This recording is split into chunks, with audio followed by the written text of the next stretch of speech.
किससे कहानियाँ with motivational channel में आपका बहुत बहुत स्वागत है। तो दोस्तों, शुरू करते हैं आज की कहानी। ऋषि जब शहर से वापस आया तो वह स्टेशन पर उस बुजुर्ग को देखकर भौचक्का रह गया। उसे देखकर रोहन के हाथ से उसका सामान गिर गया और वह उस बुजुर्ग को देखकर चौंकता रह गया। आखिर कौन थी वह बुजुर्ग जिसे देखकर रोहन इतना हक्का बक्का रह गया और उसे देखकर वह रोने लगा। उसकी आंखों से लगातार आंसू बहे जा रहे थे और उसके चेहरे पर साफ दिखाई दे रहा था कि उसके मन में हजारों सवाल हैं। आखिर क्यों, कैसे और कब ऐसा क्या हो गया? मैंने तो इसकी कल्पना भी नहीं की थी कि मैं जब शहर वापस आऊँगा तो आप मुझे इस हालत में मिलेंगी। इस कहानी को जानने के लिए आइए चलते हैं कुछ समय पहले। रश्मि जी, उनके पति रोहन और उनका बेटा ऋषि, यह तीनों अपने परिवार में बहुत खुशी खुशी रहते थे। रश्मि और रोहन के माता पिता अपने गांव वाले घर में रहा करते थे।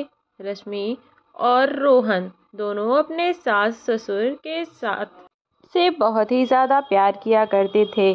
जब भी उनके सास ससुर गांव से शहर रहने के लिए आते तो वह उन दोनों की खूब सेवा पानी किया करते थे। और उनका पोता ऋषि भी अपने दादा दादी को बहुत प्यार करता था। गांव में वह दोनों खेती किया करते थे। खेतों की ताज़ा सब्जी और अनाज लेकर वह हर साल 6 महीने में आ जाया करते थे। तो जब भी वह गांव से शहर जाते तो रश्मि और रोहन दोनों उनकी बहुत खातिरदारी किया करते थे। और वह जो ताज़ा ताज़ा सब्जियां लेकर शहर आते, वह उनको खाकर बहुत खुश हुआ करते थे कि इस शहर में रखा ही क्या है, गांव में देखो अपनी खेती बाड़ी और रोज़ाना ताज़ा ताज़ा सब्जियां खाने को मिलती हैं, जिससे शरीर और ज़्यादा तंदुरुस्त और ताकतवर हो जाता है। अब ऋषि को ही देख लो, यहाँ शहर में रहकर वह कैसा ढांचे सा हो रहा है। उसके दादा दादी की ही बात सुनकर ऋषि बोला, दादी अभी मैं बहुत स्ट्रांग हूँ और जब मैं बड़ा हो जाऊँगा तब देखना, तब मैं आप लोगों की कितनी सेवा करूँगा और आपको मैं कुछ काम नहीं करने दूँगा और हमेशा आप ही के साथ रहूँगा। मम्मी पापा के जैसे आप लोगों को गांव में नहीं छोड़ूंगा, आप लोगों को भी अपने साथ यहीं रखूँगा या फिर आपके साथ मैं भी गांव में ही रहूँगा। उसकी यह बात सुनकर ऋषि के दादा दादी बहुत खुश हुए और उसके माता पिता उसकी बात पर हंसने लगे। अभी तो तू छोटा है, तो बड़ी बड़ी बातें बना रहा है, जब बड़ा हो जाएगा तब देखा जाएगा कि तू क्या करेगा। अभी तो जल्दी से तू बड़ा हो जा। और फिर सब लोग आपस में बात करने लगे। ऋषि भी अब धीरे धीरे बड़ा हो रहा था। अब उसकी पढ़ाई करने के लिए उसके माता पिता ने उसे दूसरे शहर भेज दिया और उसके दादा दादी जो गांव में रहते थे, दिन पर दिन वह और भी ज़्यादा बूढ़े हो रहे थे। दादा दादी दोनों से अब खेती का ज़्यादा काम नहीं होता था, जिसकी वजह से वह लोग शहर अपने बच्चों के पास ना ही तो कुछ लेकर जा पाते थे और ना ही उन्हें खेती से आए हुए पैसे दे पाते थे, क्योंकि खेती उनसे ज़्यादा अच्छे से होती नहीं थी और जितनी भी उनसे होती उससे वह लोग अपना खर्चा निकाल लेते थे। शुरू शुरू में तो सब ठीक था।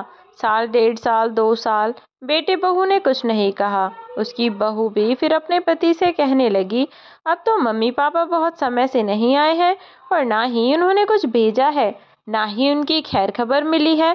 क्यों ना हम ही लोग जाकर उन दोनों से मिलें और उनका हालचाल भी जान लें कि वह लोग कैसे हैं और आखिर इतने समय तक हम लोगों से मिलने क्यों नहीं आए हैं।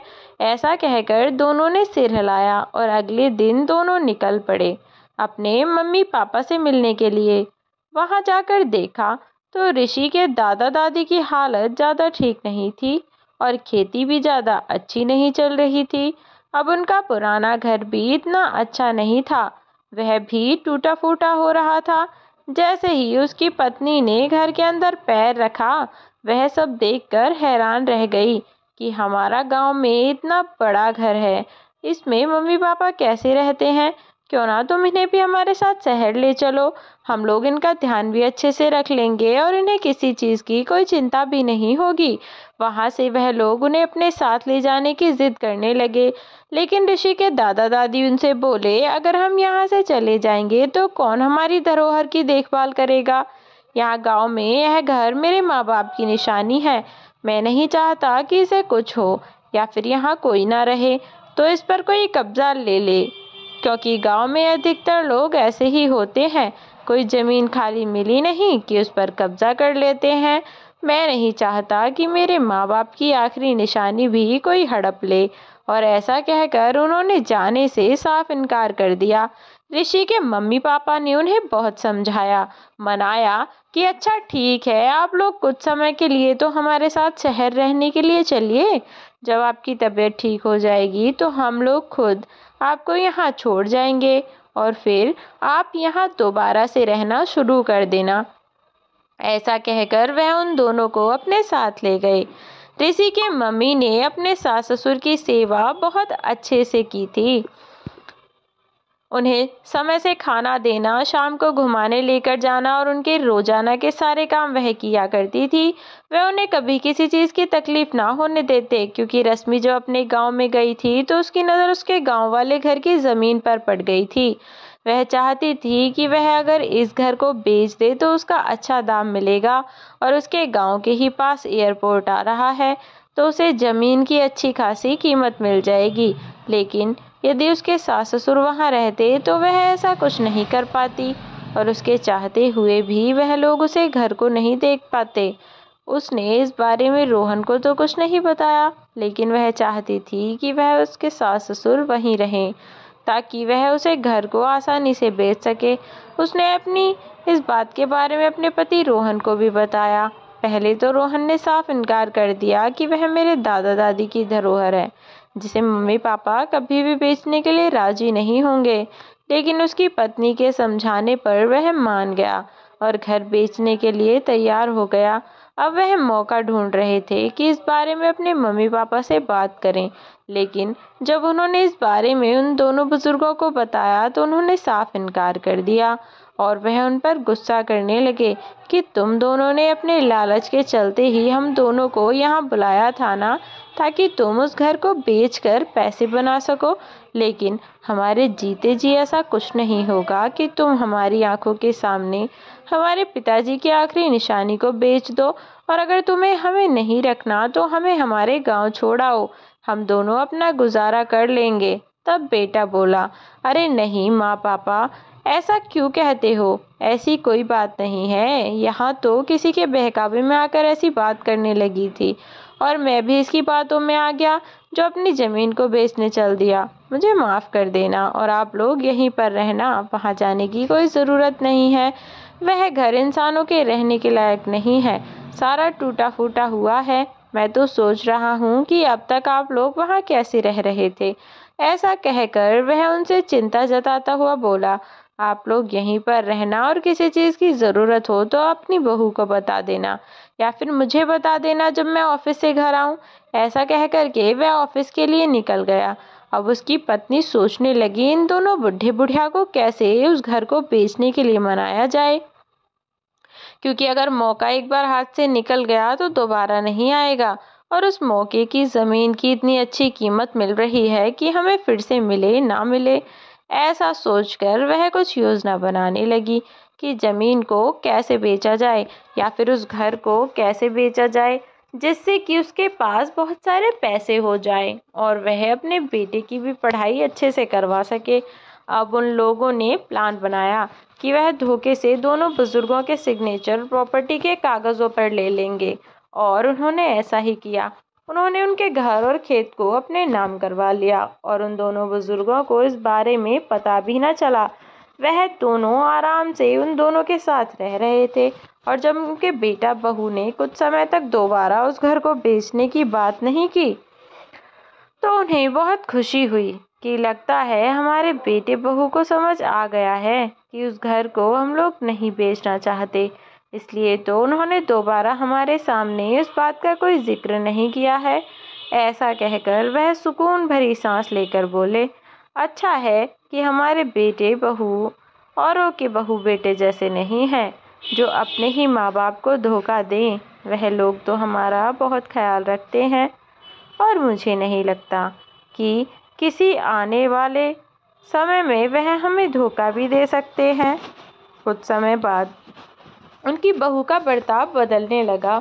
वह अपने सास ससुर को बोझ समझने लगी अपने पति के जाने के बाद वह अपनी सास से कहती, माँ जी, यह दिन भर पड़े पड़े बोर नहीं हो जाती हैं क्या? उठकर थोड़ा बहुत मेरा हाथ ही बटा दीजिए। घर का थोड़ा बहुत काम करवा दिया करें, जिससे मेरी भी काम करने में थोड़ी मदद हो जाए और आप भी पड़े पड़े बोर ना हो। वैसे भी हाथ पैर जितना चलते रहें उतना ही ज़्यादा अच्छा होता है। आपको आए हुए कितना समय हो गया है, लेकिन आपने एक बार भी नहीं सोचा कि अपनी बहू की थोड़ी बहुत मदद कर दी जाए। अब बेशर्मी से मुझे ही आपसे कहना पड़ रहा है। कहने में तो बिल्कुल भी अच्छा नहीं लग रहा। रिश्ते में तो आखिर आप मेरी सास ही लगती हैं, लेकिन मैं क्या करूं? जब सास को ही नज़र नहीं आता कि कुछ कर लें, तो मुझे बेशर्मी से बोलना ही पड़ रहा है। उसकी सास यह बात सुनकर अच्छा नहीं लगा, लेकिन वह उठकर उसका काम में हाथ बटाने लगी। धीरे धीरे वह अपनी सास से काम करवाना बढ़ाती ही जा रही थी। शुरू शुरू में तो वह हल्का फुल्का काम उनसे कराती, लेकिन दिन पर दिन वह उनसे घर का काम करवाना बढ़ाती जा रही थी और हार कर उसने घर का सारा काम उनसे करवाना शुरू कर दिया। शुरू शुरू में तो यह बात उनके पति को जब पता चली कि उनकी पत्नी भी घर का काम करने में हाथ बटवाती है, तो उन्हें अच्छा लगा कि चलो ठीक है, घर में बैठे बैठे बोर हो जाती होगी, बहू का थोड़ा हाथ बटा देगी तो अच्छा ही होगा और बहू को भी अच्छा लगेगा कि उसकी सास उसका काम में हाथ बटाती है। लेकिन जब धीरे धीरे वह देख कि बहू घर का सारा काम उन्हीं से कराती है और उनका ख्याल कुछ ज़्यादा ठीक से नहीं रखती है, तो एक दिन जब रश्मि जी खाना खा रही थीं, तो उनकी बहू ने उन्हें खाने के लिए रोक दिया और यह बात उनके पति ने सुन ली कि उनकी बहू उनकी पत्नी को खाना खाने के लिए भी टोक रही है। उन्हें यह बात बिल्कुल भी अच्छी नहीं लगी और उन्होंने जाकर अपने बेटे रोहन से इस बारे में बात की। अभी रोहन भी इस बारे में कुछ नहीं जानता था, तो उसे यह सब सुनकर बहुत गुस्सा आया कि उसकी पत्नी उसकी माँ को खाना खाना के लिए भी टोक रही है और उसने जाकर अपनी पत्नी रश्मि से इस बारे में बात की और उससे कहने लगा कि तुमने आज माँ को खाना खाते समय क्यों टोका? तुम्हारी हिम्मत भी कैसे हुई मेरी माँ को खाने के लिए टोकने की? उसकी बात सुनकर रश्मि थोड़ी सी बौखला गई और बोली, मैं नहीं चाहती थी कि घर में बैठे बैठे माँ जी का वजन